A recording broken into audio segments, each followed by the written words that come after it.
Well, thank you, Kathy. Let me just say a couple of things. One, the Energy and Commerce Committee went through regular order through the subcommittee, the full committee, and then the House floor to pass a 5-year extension of CHIP that was fully funded. That was the most generous extension of CHIP in its lifetime and second longest extension. We also included community health center funding at 2 years, and we got rid of the DSH cuts proposed under or required under Obamacare that hit some of our rural hospitals, and the diabetes programs, the other things. We put together a package. We did our work. We passed it. That's in the Senate. We've been waiting ever since to get that passed, and they can't find Democrats in the Senate to get this done. In the meantime, our states have been struggling. My state of Oregon, 122,700 children and pregnant women live in fear that this program could end, that money could run out. My state chose to pre-fund it so that there is some certainty out there, but even that is beginning to stretch the budget.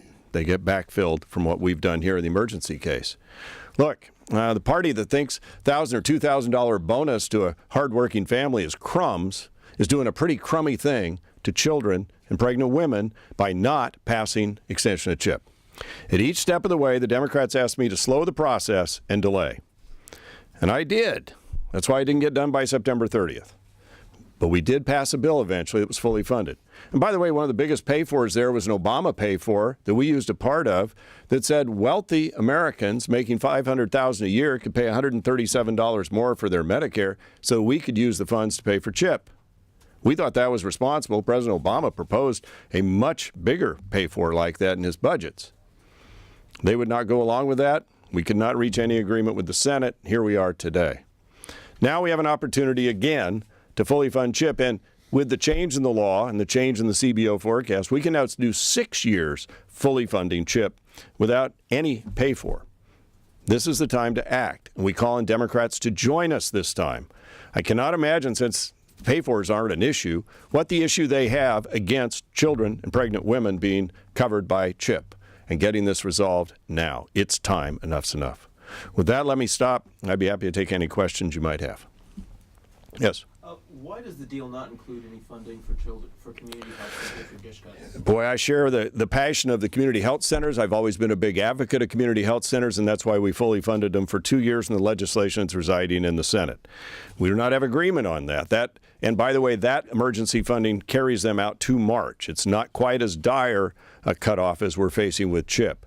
We hope that in the context of the CAPS discussions that are going on simultaneously, that they can take care of the community health center funding there, the special diabetes programs for Indian country, and teaching hospital extension, as well as the DSH cuts. That's all being wrapped up in the bigger, broader budget discussions that would deal with the CAPS issue. If I had my way, well, actually, we had our way. We passed our bill to take care of our community health centers and all. It's in the Senate. Any day, 9 Democrats show up in the Senate and say, let's get that done. I'm sure the leader over there would probably put it on the floor and we wouldn't have this problem. That's right. Other questions? Yeah. Mr. Chairman, at this point, I guess tomorrow when the CR comes to the floor, do you believe that Republicans will have enough votes to pass it on your own, or will you require? It shouldn't require this kind of fight to keep the government open and take care of children, right? And I'll tell you, I just got to tell you, I'm a little frustrated by my Democrat colleagues that vote against CHIP at every stage and then say it's our fault that it hasn't passed. They now have a third or fourth opportunity here to support the children's health care program for our states, and this one has no offsets. And so what's their argument? We need to shut down the government and not fund children's health insurance. That's a pretty bad argument, and one I'll take to the ballot box if necessary. Shouldn't come to this. They should support this.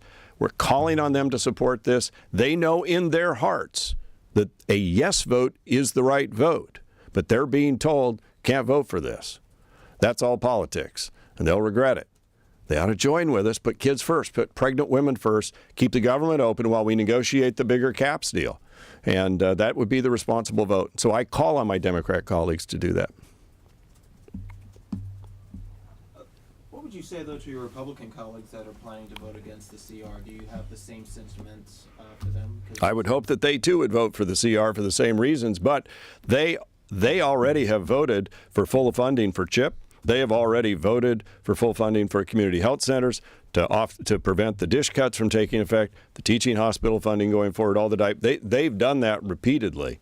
And so I hope they will on this one. But I know there's a big frustration over the delay, again, from the Democrats on making sure our men and women in uniform have what they need to protect us abroad. So you have some of the defense folks that are pretty spun up about that, that have legitimate concerns. We shouldn't be at this place in the process, but we are. So I'm hopeful that we'll have the 218 the Republican side, but why we're even having that argument with it? This bill, a CR with CHIP, should be passing with about 430 some votes. Very good. One more, and then.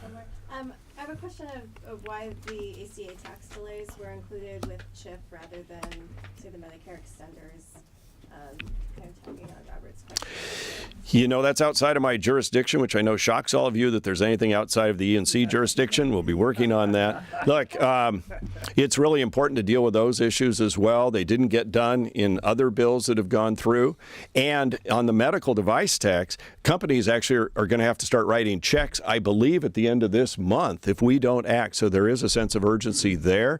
That will cost American jobs. It will drive innovation offshore. All of this was predicted, by the way, in the medical device industry when that tax was first imposed under the Affordable Care Act.